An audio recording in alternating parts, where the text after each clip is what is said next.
Hi friends, welcome back to Arc Habitu, especially for young innovative minds.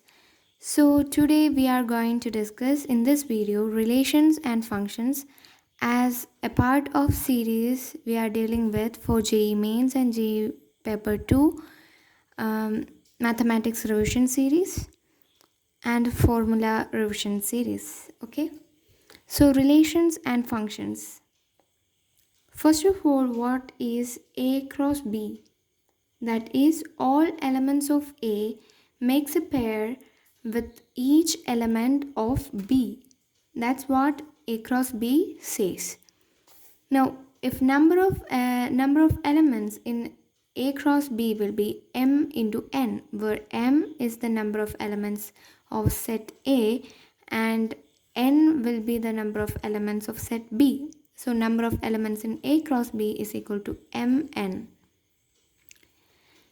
Now, we can also say that n of A cross B is equal to n of B cross A.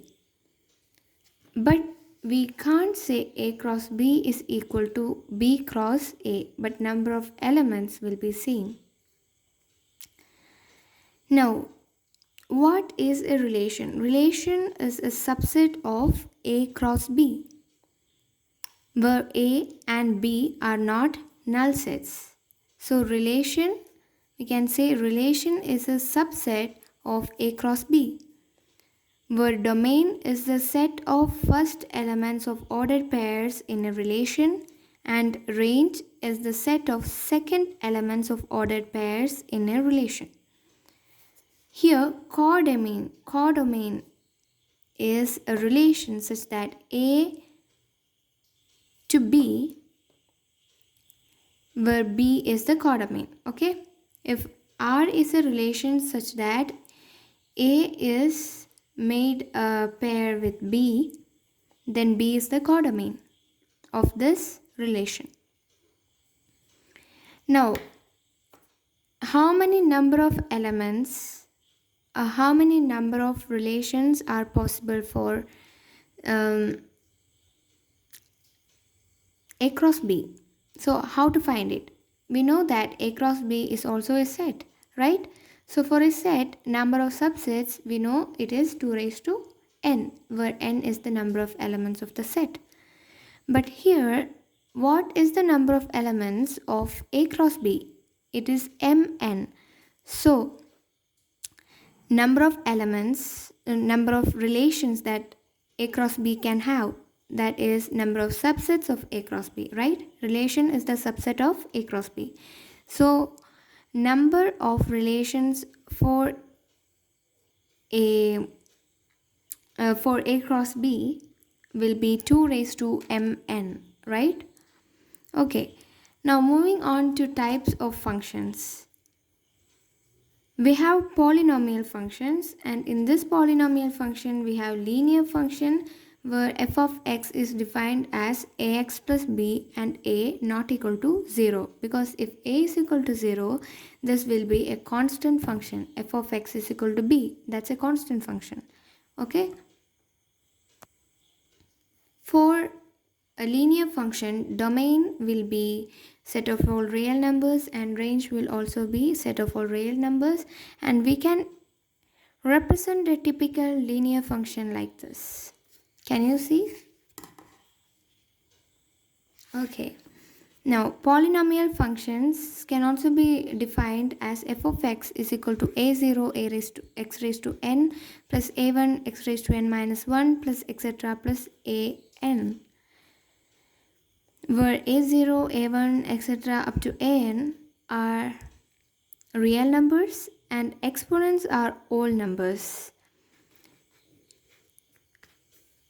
F of x is equal to x plus 1 by x is not a polynomial. Okay, can you state the reason why? Because here the exponent is not an whole number, right? Okay. Now, constant function is the next polynomial function. Here, f of x is equal to k, a constant. Domain of f of x will be any real number and range of f of x will only be set k. So we can represent the function, a constant function in the graph typically like this. Here range is k, domain is all sets, all the elements in real numbers. Now the next function, type of function is identity function, where f of x is equal to x. That means when we give anything as an identity for f of x, then it gives back the same thing. So domain is real numbers and range is real numbers. Now f of x is equal to x can be represented by a positive slope, and f of x minus x is equal to minus x can be represented by a negative slope. Okay. Now the next function is quadratic function. Quadratic function can be represented by the equation or standard form a into x square plus bx plus c, where a is not equal to 0. Okay. So we can represent quadratic function in this manner. Okay, that's a parabola. And the lowermost point, the coordinates of lowermost points will be minus b by 2a and 4ac minus b square by 4a. And this curve is a parabola where function is ax square plus bx plus c. A is greater than 0 and d is less than or equal to, greater than or equal to 0. Then the parabola will be upwards, and parabola will be downwards, and the topmost point will be minus b by 2a and 4ac minus b square by 4a. In case f of x is equal to ax square plus bx plus c, and a is less than 0 and d is less than 0. So in that case, parabola will be downwards, a downward curve. And here you know that y coordinate is the range, right? So the maximum value in such a case will be 4ac minus b square by 2a by 4a, and in this case we can say the minimum value will be 4ac minus b square by 4a. This is a core concept which will be asked for your exams most of the time based on the quadratic equation questions. Now the next one, f of x is equal to x square. The curve is just like this. Okay. The domain is set of all real numbers, and the range is from 0 to infinity. Because it's x square, it cannot be negative, right? Okay, that's fine. And when this powers ranges from x square, x raised to 4 even powers, if they are even powers, the curves will be like this. Okay, for x square it will be the most wider curve, then it reduces and reduces and so on and so forth. Okay, can you see the curve? Please do watch the video in 360p so that you can be clear with the curves, because curves are drawn with pencil now. Okay, now cubic function. Cubic function can be represented as f of x is equal to x cube, and domain is set of all real numbers and range is set of all real numbers or minus infinity to infinity. Cubic functions can be represented like this. This is the curve. And in this case also I have represented the case of higher powers, x cube, x raised to 5, x raised to 7, etc. And you can see the difference between the between the three curves. And we can see that the graphs are symmetrical about first and third quadrant. Now the next function is rational functions, which can be represented by p of x by q of x and q of x not equal to 0. And reciprocal function f of x is equal to 1 by x not equal to 0 definitely, and domain is equal to r minus set 0 as I said, and range will be equal to r minus set 0. Why? 0 cannot be the range, cannot be the answer, because it is 1 by x. Only 1 by 1 will give you your answer, right? 0 by 1 will give you 0. Here the least answer will not be 0, right? Okay, I hope you are clear with that. So the function's graph will be like this. Can you see the graph? Okay, I will darken it if you want. It is like this, and here it goes like that. Okay, fine.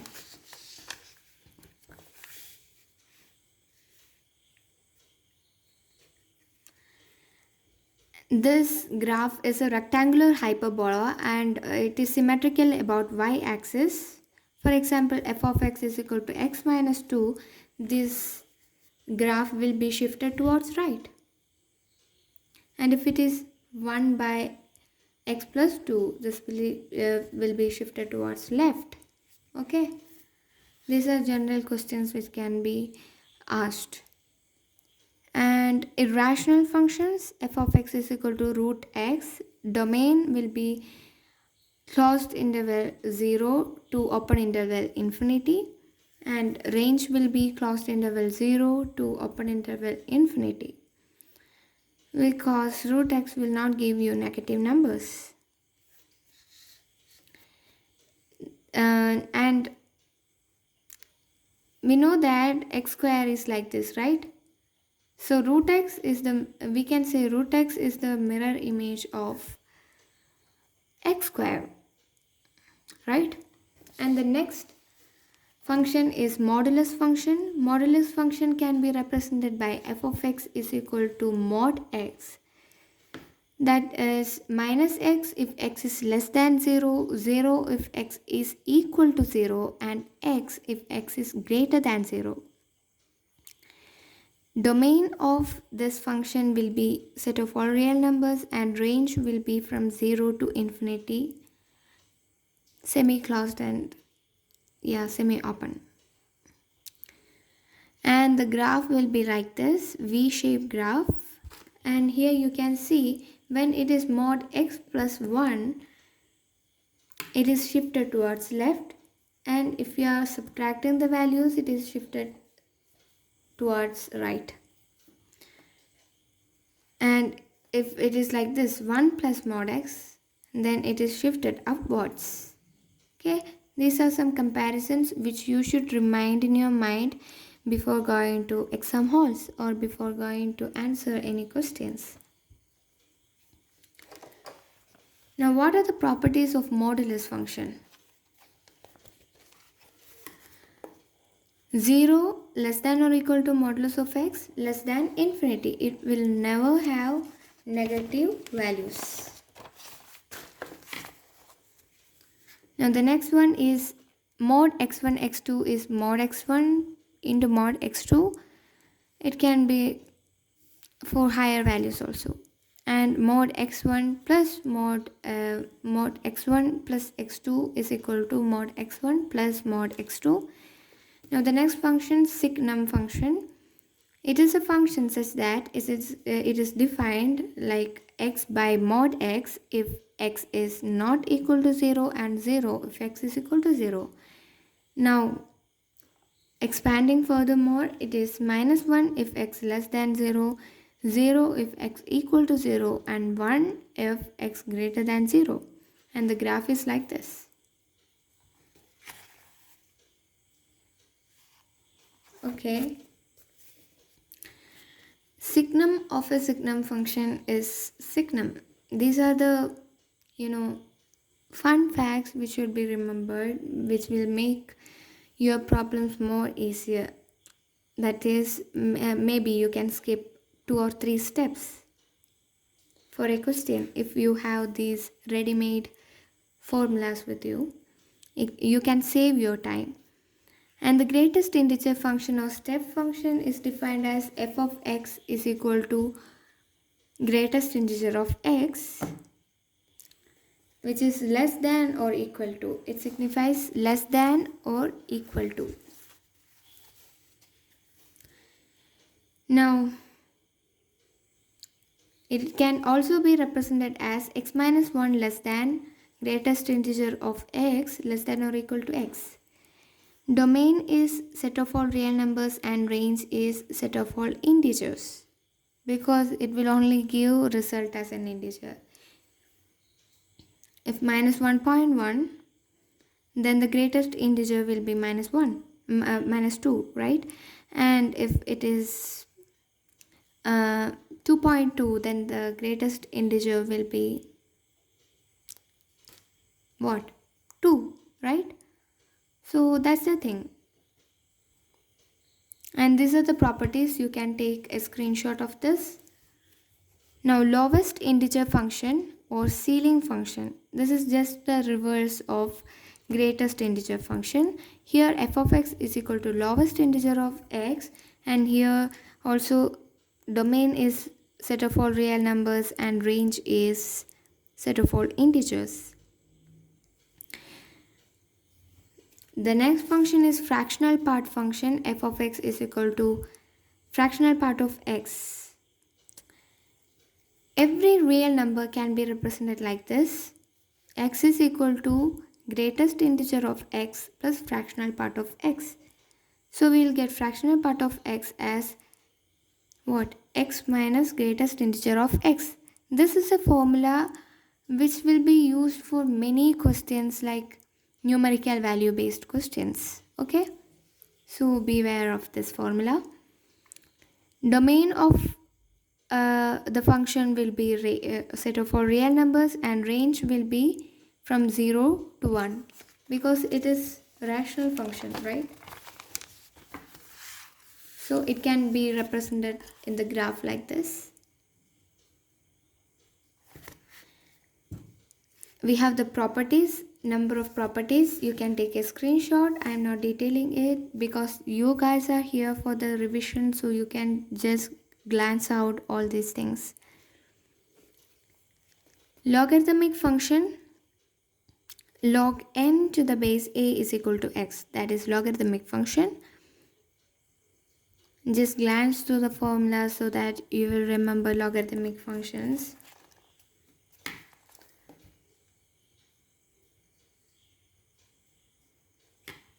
Okay, alright, I think you have revised this logarithmic function, and the graph of logarithmic function is just like this. Okay, fine. This is log x, log a raised to x, and this is log x to the base a. They are different. Okay, fine.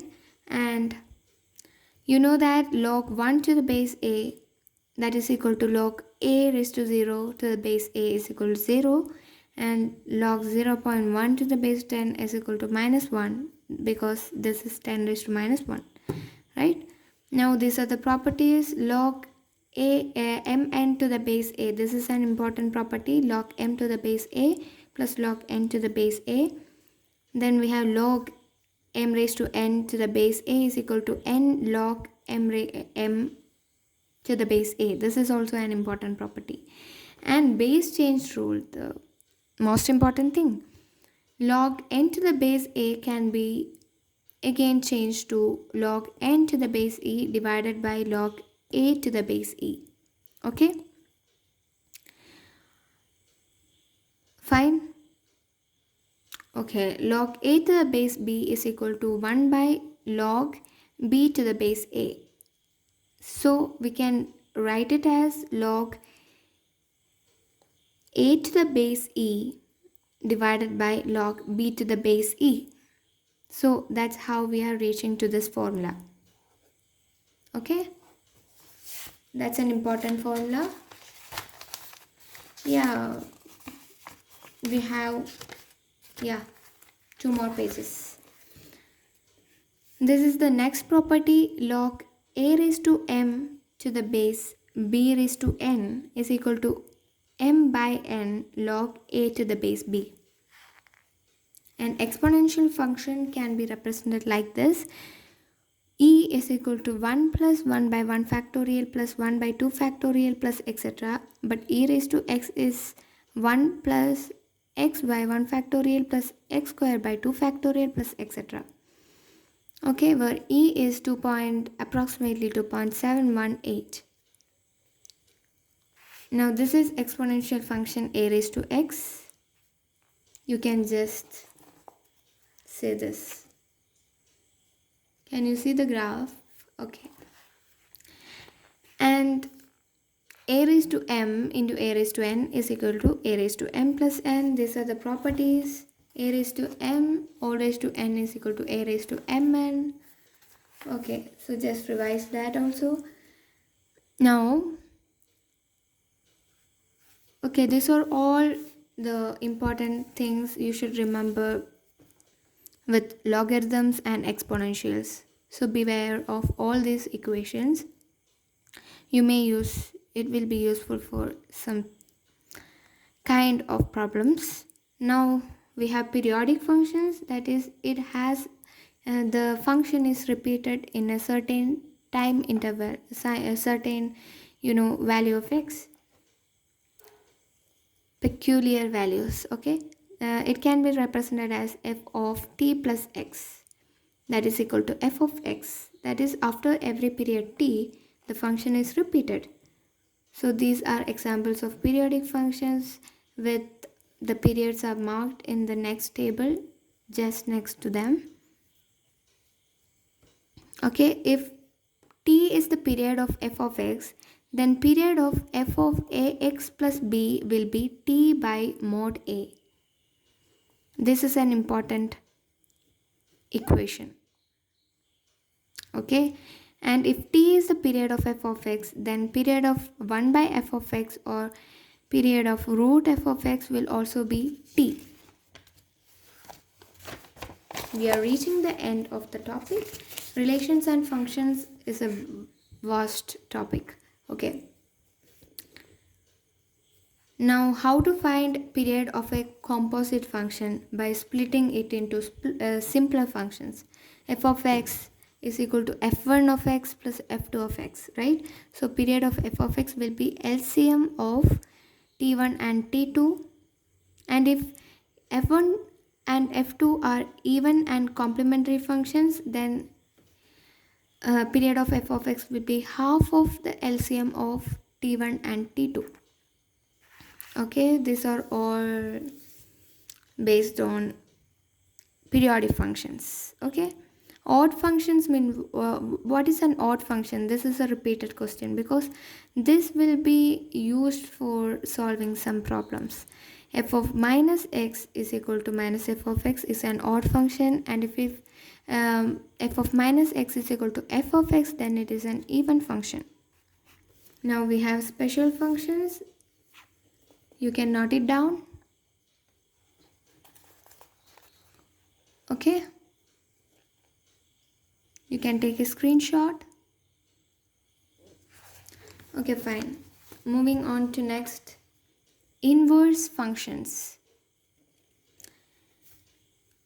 Let R is defined such that it is a relation from A to B has an inverse relation, R inverse, then it will be from B to A. Okay, I'm not discussing this in detail because we have a detailed inverse functions chapter, so we can detail it in that. And this composite relation, R inverse of R, that means it will be from A to B, A to A if R is from A to B, and R of R inverse will be B to B if R inverse is from B to A. Okay, that's a tricky thing. If you have just revised all the topics, then this will be simpler to you. Then number of functions. If n of A is equal to m and n of B is equal to n, the number of functions from A to B will be n raised to m. Okay, and yeah, that is end of relations and functions. Thank you for watching. All the best for your exams. Do revise all the topics so that you won't miss anything and you will not have a guilty feeling in your exams. Thank you.